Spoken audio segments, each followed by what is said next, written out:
Thank you, Mr. Ambassador, for joining us today at the International Racial Press Fund.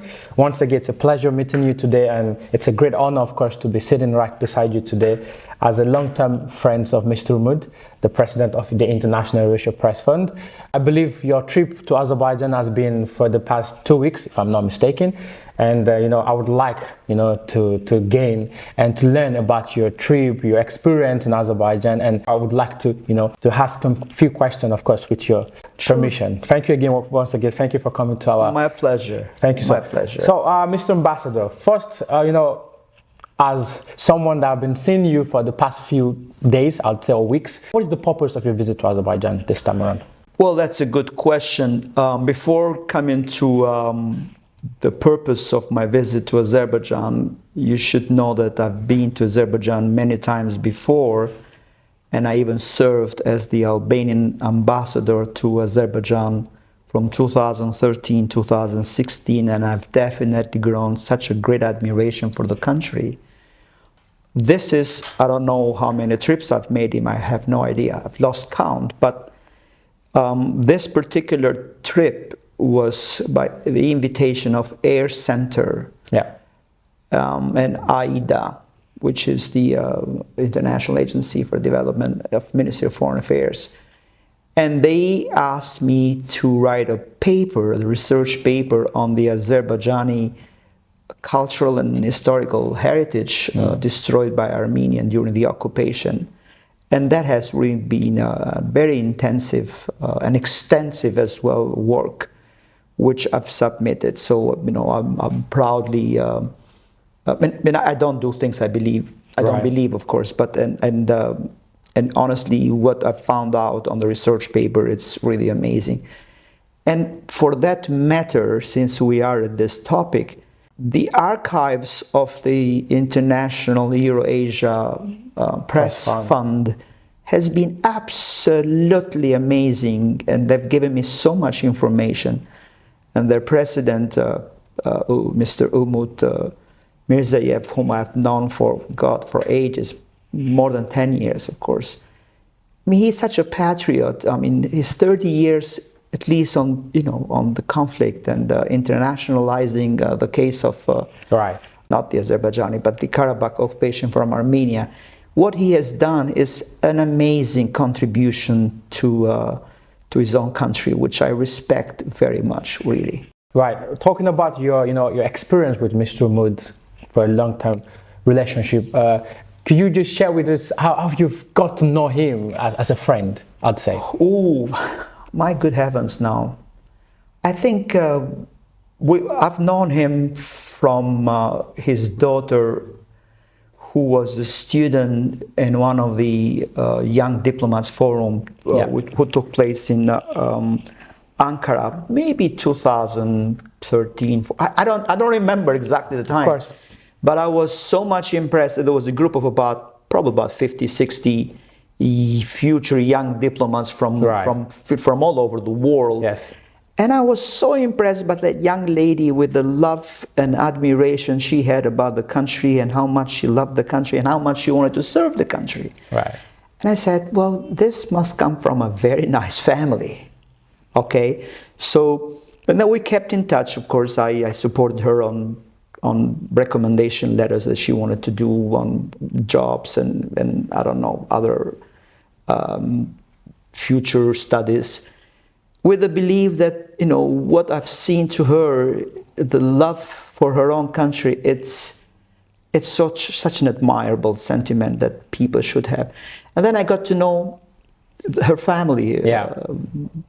When I met Umut Bey, I said, well, the daughter's fathers, and I understand, where that come from. So basically, that's the reason how I got to know the gentleman. Of course, his son August, another example of the dedication they have for the country. And I respect that very much, sir. Very, very much. I believe that the love for the country is probably one of the greatest love that people have, which is unconditional. The country doesn't really require anything from you. Right? So this family deserves some kudos on that respect. Right. If that answers your question. It's great. It's so great. So I think for the past few days we've spent together, and I've seen you made some speech at the University of Economic of Azerbaijan. You made a particular speech saying that you were once an ambassador to Azerbaijan. Yes. However, now you are like, the country's ambassador. You're portraying the image of the country. Can you tell us your experience as an ambassador to Azerbaijan? Well, I'm glad you remember that, because I say it all of the time. Look, I'm not just, I used to serve as an Albanian ambassador to Azerbaijan. Correct. And but now I feel that I am an Azerbaijani ambassador everywhere in the world, because wherever I go, and I travel extensively worldwide, I'm an expert on international relationship and diplomacy and so on.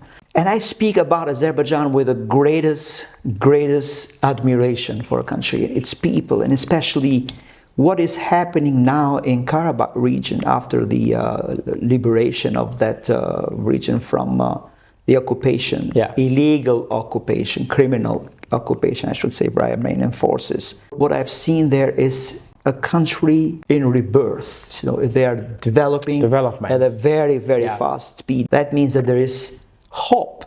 I was interviewed by a group of youngsters. They had an assignment from, of course, their teacher, to meet with international visitors and asking them what is this and what is that. And I was so much impressed. I told them, listen, what I've seen here has been very sad, the destructions, ghost cities, destruction at the apocalyptic scale. Yeah. But looking at what is happening, I believe that there is hope here. So, and I feel that hope. And for that reason, kudos to the government, kudos to the president of Azerbaijan, kudos to the citizens of Azerbaijan for doing what they're doing to really get back into, we should not forget the past. The past, of course. You should never forget the history, because if you forget the history, it risks to really repeat itself. Definitely. You may forgive, but never forget. Never forget. So, but again, going back to the International Euro-Asia Press Fund, I cannot just hold myself by telling with a great admiration the amount of work you've done in demining, humanitarian, education, internationalizing the case of Azerbaijan in the world arena.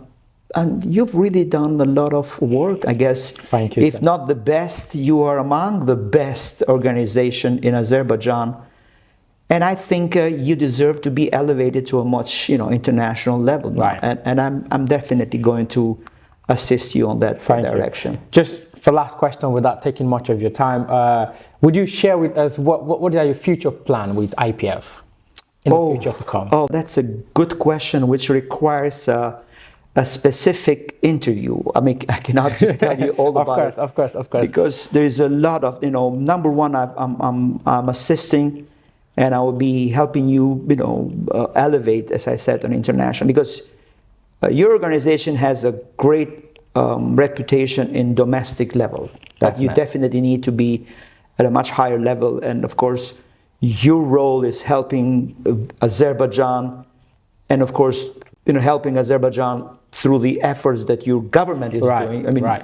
You are an organization, but of course you ally with your foreign policy, your country foreign policy. So we will really add into table more international friends for Azerbaijan, and we will increase the presence of your organization, as I said, in the international level. So there's a lot to do. I cannot expose everything, because these are matters that we will discuss with the board and, of course, with the decision making. But I'm only an advisor, an international advisor, and among everything, I am a friend of this organization, of the family, and most of all, a friend of Azerbaijan. Thank you very much, Mr. Ambassador. It was a great pleasure to have this little time to share with you. I hope you've had a great time in Azerbaijan, and we hope to see you more again often in Azerbaijan. Thank you for your little time. Hopefully we can meet again once again. Thank you very much, sir, Mr. Ambassador. Thank you. Thank you very much.